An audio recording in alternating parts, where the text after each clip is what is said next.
Newsman Opinion. Dahlan Iskan dalam blognya mengangkat wacana KPK dikhususkan saja untuk memberantas korupsi di kalangan penegak hukum. Pemberantasan korupsi secara umum ditangani penegak hukum yang sudah ada, yaitu kepolisian dan kejaksaan. Dikutip dari blognya, dasar dari wacana ini adalah sapu kotor justru akan membuat lantai lebih kotor. Dahlan melanjutkan, ide seperti ini sudah pernah sukses dijalankan di Hong Kong. Apa komentar Anda tentang wacana KPK khusus untuk penegak hukum ini? 6339160. Usul Pak Dahlan ya boleh-boleh saja dan itu kan usul personal dari Pak Dahlan. Cuma publik bisa menerima nggak kenyataan seperti itu?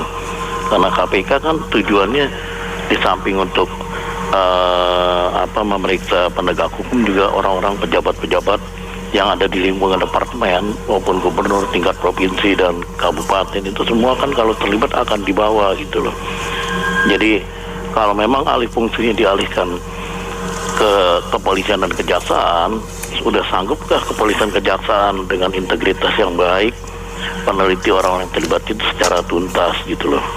Jadi hal ini terpulang kembali kepada kesanggupan dari tiga pilar yang ada ditunjuk oleh pemerintah, yaitu KPK, kepolisian, dan kejaksaan. Sanggup nggak kalau sampai ada pemisahan pemeriksaan seperti itu? Saya kira demikian. Kalau mau keadilan itu mesti ditiapkan itu semua tuh berlaku buat semua ya. Jadi penjahat manapun juga kalau bisa impunitas suka ada kekebalan hukum ya katanya itu. Kalau bisa kekebalan hukumnya kalau dia ada kasus dihilangkan dulu. Kalau dihilangkannya susah diprosesnya, itu pertama itu. Seperti kayak kasus pelanggaran PPKM atau apa aja, kalau yang dudukannya tinggi hukumannya ringan, kalau yang biasa kan malah kasihan bisa didenda masukin sel. Itu contoh yang paling nyata, apalagi korupsi. Terus kedua tuh kalau menurut saya tuh paling tepat sih pakai OTT, operasi tangkap tangan kalau nanganin korupsi ya. Kalau misalnya kena OTT udah langsung dihukum. Terus yang saya rasa tuh kalau bisa pejabat juga hasil kekayaannya semua tuh mesti diumumkan supaya masyarakat tahu. Dengan begitu kalau ada yang korupsi atau yang kekayaannya nggak jelas bisa ketahuan. Makasih. Saya kurang setuju dengan pendapat Pak Dahlan Iskan ya.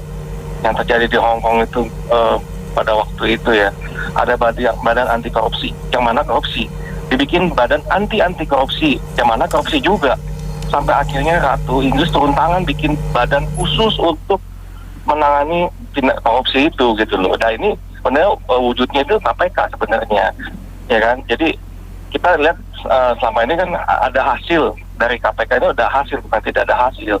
Ya mungkin belakangan ini mungkin ada isu dilemahkan dan lain-lainnya, dan ini pun kita lihat agak mungkin belum keluar gitu loh apa hasilnya dari sejak perombakan KPK gitu. Kalau gitu saja, makasih. Kalau wacana soal itu sih oke-oke aja, tapi gimana, apa jaminan KPK tidak tebang pilih atau pilih-pilih kasus gitu, seperti yang sekarang ini santer kan ada, kalau saya baca di berbagai portal soal Formula E itu tidak tersentuh atau apa gitu, atau korupsi apalah gitu. Jadi gimana maksudnya kredibilitas KPK yang tidak pilih-pilih itu bisa dijamin? Itu aja sih masalahnya. Selamat pagi, saya hanya ingin menambahkan sapu kotor untuk menyapu lantainya itu tidak akan kotor juga kalau tidak sapunya itu basah, di lantai bersiput akan kelihatan kotornya. Jadi bukan sapu kotor lagi, sapu yang basah buat nyapu yang lantai kotor itu kelihatan kotornya. Tapi kalau sapunya kotor buat lantai yang bersih tidak akan kelihatan, cuma debu-debu biasa saja. Jadi intinya sapu yang basah menyapu lantai yang kotor akan kelihatan tuh kotor-kotornya. Jadi KPK ya, kita belum bisa ini kan juga lah. Untuk saat ini rakyat sudah habis dengan kepercayaannya itu. Jadi intinya penegak hukum kita harus benar-benar bersih. Ya, kalau cara itu berhasil di negara lain, di Hong Kong atau dimanapun, karena memang sapunya bersih ya. Mau dipindahin kemana aja, mau ditempatkan di mana aja ya efektif kerjanya. Tapi kalau di sini kan mau diutak-atik pindah sana sini, sapunya kotor. Ya percuma juga, seperti yang Pak Dahlan bilang, sapu kotor ya nggak bisa dipakai untuk membersihkan lantai yang kotor. Jadi yang pertama, cari dulu lah sapu yang bersih. Di sini udah nggak ada sapu yang bersih di negara ini. KPK pun kayaknya udah nggak ada harapan nih sekarang. Itu aja, terima kasih. Paling bagus Pak Dahlan ya. Cuma saya cuma mau tanya, di Indonesia masih ada sapu yang bersih nggak? Oke, yang Saya pikir KPK tuh jangan banyak wacana gitu. Selesaikan dulu masalah Anies. Ada penyimpangan nggak tuh di Formula E-nya gitu. Makasih. Kalau saya pertama KPK bukan sapu kotor ya. Memang ada oknum-oknum yang kurang baik, melanggar hukum, tetapi KPK sendiri secara keseluruhan bukan sapu kotor. Nah, mengenai saran Pak Dahlan Iskan mengenai penegak hukum, sebaiknya KPK memang punya satu divisi tersendiri yang menangani pelanggaran oleh penegak hukum ya, polisi, kejaksaan, dan seterusnya. Tetapi tidak perlu dikhususkan karena memang kasus korupsi itu bisa masuk dari mana saja, bisa masuk dari kontraktor-kontraktor swasta, supplier-supplier, kemudian di dalamnya kadang seringkali melibatkan penegak hukum. Jadi kalau hanya dibatasi hanya penegak hukum saja, nanti justru banyak strategi pinjam tangan gitu. Para penegak hukum ini, oknum penegak hukum ini pinjam tangan supaya dia nggak terlibat. Padahal dia juga terlibat. Jadi untuk menghindarkan pinjam tangan ini ya KPK seperti sekarang aja, tapi ada subdivisi untuk penegak hukum. Terima kasih. saya cenderung mendukung karena kalau tentu korup seseorang yang terlalu lama di posisi tertentu itu punya kecenderungan untuk melakukan korupsi. Ya, jadi kolusi dan nepotisme seperti yang kita lihat di KPK versi lama. Nah sekarang kan nggak ada pembaharuan, tetapi memang tidak mudah karena terlalu banyak infiltrasi daripada yang sudah rusak-rusak dalam berpikiran itu.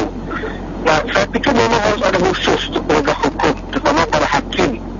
Kita semua tahu susah cari hakim yang jujur, cari hakim yang adil, semuanya bisa dibeli. Jadi silakan awal KPK bikin yang khusus untuk menyelidiki hakim-hakim. Terima kasih. Ya kalau menurut saya sih ya boleh aja, tapi perlu dipikirin juga. Terus nanti KPK siapa yang ngawasin juga gitu loh. Karena ya kalau sapu kotor membersihkan lantai yang kotor tambah kotor, nah yang ngawasin si sapunya ini KPK ceritanya. Nah yang ngawasin KPK-nya siapa? Karena emang KPK juga bersih, karena kita juga banyak lihat kan, banyak orang-orang yang bermain di dalam KPK-nya sendiri dan sudah terbukti juga beberapa udah masuk penjara gara-gara korupsi juga. Nah, jadi gimana gitu? Siapa lagi yang ngawasin KPK? Makasih. Menurut saya dengan opini tersebut menunjukkan bahwa kepercayaan terhadap KPK itu sudah berkurang ya. Jadi kalau seandainya KPK dianggapnya sebuah sapu kotor, sebaiknya nggak usah dipakai dan dibubarkan aja. Itu aja sih opini saya. Terima kasih. Setuju ya, paling tidak fokus aja di situ dulu. Memang sih korupsi terjadi mungkin di banyak tempat ya, tapi memang saya lihat jeruk makan jeruk gitu. Jadi korupsi itu justru banyak terjadi di penegak hukum itu, hakim, jaksa, polisi, itu lihat aja mereka tuh kaya semua itu. Kalau mau jujur itu nggak tahu tuh kekayaan mereka itu siapa yang periksa tuh, saya bingung. Terutama yang tingkat tinggi ya, jabatan yang punya jabatan tinggi ya. Kalau yang di bawah mungkin ya enggak terlalu, tapi yang punya jabatan itu, waduh, hidup poya-poya semua itu.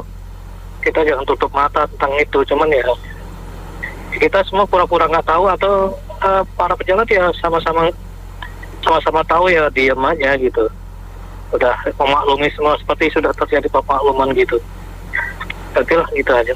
Kalau misalnya ada pernyataan seperti itu, berarti tahu dong ya kira-kira ada yang korupsi dong. Cuman baru berani ngomong seperti itu gitu loh. Tapi kok kinerjanya sekarang mana gitu? Apakah ada yang sering kita dengar ditangkap atau enggak? Kan enggak gitu loh. Kalau menurut saya sih mau sapu bersih ya, kalau KPK-nya bersih juga. Kalau KPK-nya nggak bersih juga, nggak semuanya bersih, gimana? Oke, makasih. Korupsi Indonesia nggak bakal habis. Itu udah budaya. Nggak bisa deh, gue berani jamin. Ngapa dah? Kok pejabat banyak korupsi kan? Ya pedagangnya rame. Kalau nggak ada korupsi, pedagang sepi. Jadi uang diputer-puter situ juga. Ya nggak apa-apa lah. Makasih. Mau polisi, mau kejaksaan, mau KPK, bukan itu persoalannya. Persoalannya bisa nggak ditegakkan hukum seperti di Tiongkok sana, di China sana. Dan kita mengusulkan lagi di Indonesia, kalau memang hukuman mati nggak bisa dilaksanakan, itu aja, potong tangan, potong kaki, tumpul mata satu, untuk efek jerak. Yang penting kan efek jerak, sehingga yang melakukan takut, malu, keluarga dan seluruh rakyat Indonesia juga takut dan malu melakukannya. Itu jadi efek jerak yang paling penting untuk penegakan hukum di Indonesia. Terima kasih. Maaf, saya bukan orang hukum, saya tidak paham mengenai hukum. Tetapi kalau KPK hanya dikhususkan untuk menangani orang hukum, kayak polisi, jaksa, Mahkamah Agung dan sebagai hakim, itu mungkin sangat bagus. Dia pada alam itu sangat bagus. Tapi kelihatannya akan menimbulkan kegaduhan-kegaduhan yang luar biasa. Tetap itu KPK tetap menangani korupsi umum, dan ada tim khusus yang untuk menangani lembaga-lembaga hukum. Saya kira itu semua harus ditangani oleh KPK. Karena apa? Kalau mengandalkan kejaksaan dan kepolisian itu kadang-kadang terjadi SP3. Tapi kalau di KPK jarang ada SP3 itu. Terima kasih. KPK itu kepanjangannya Komisi dan Korupsi. Nah, karena dia KPK, dia akan melakukan penangkapan terhadap pejabat-pejabat negara yang melakukan korupsi terhadap uang negara. Jadi saya pikir KPK sekarang itu harus tetap berfungsi. Bahkan OTT harus diperbanyak. Dan yang paling penting, bagaimana supaya intervensi politik tidak bisa masuk ke KPK. Itu yang paling penting. KPK dari kepanjangannya aja, dia bukan tugasnya mencegah korupsi. Nah, kita bentuklah satu lagi, Komisi Pencegahan Korupsi. Saya ke depan, bagaimana anak cucu kita mempunyai pola berpikir yang malu terhadap korupsi. Itu tugasnya KPK yang pencegahan. Jadi saya pikir nggak betul juga kalau hanya ditujukan kepada petugas ya, yang usulan tadi yang Pak Dalajikan. Jadi justru sekarang OTT harus diperbanyak, terus lakukan sampai intervensi politik. Dan satu lagi yang penting apa Bu? Mahkamah dalam hal ini yudikatif, keputusan hukum terhadap yang terbukti melakukan korupsi itu harus tegas dan harus berat. Legislatif dan eksekutif harus bikin undang-undang yang sifatnya pidana korupsi, ada hukuman yang terberat di dalamnya supaya kehakiman bisa memutuskan. Kemudian sisi lain, bentuklah ya, kalau ada anggaran di APBN, bentuklah Komisi Pencegahan. Dan OTT terus dilakukan. Karena walaupun sekarang kita lihat OTT terus-menerus, pejabat entah ketua DPR apa, wakil ketua tetap aja lakukan. Karena keputusan hukuman mereka tidak membuat efek jerah. Jadi harus lakukan bahwa diperbanyak OTT. Kasus-kasus jangan ditunda, segera putuskan tersangka. Intervensi politik dikurangi. Terima kasih, selamat sore. Baik, terima kasih banyak Anda mitra bisnis yang sudah beropini untuk Businessman Opinion. Saya Nina Amelia.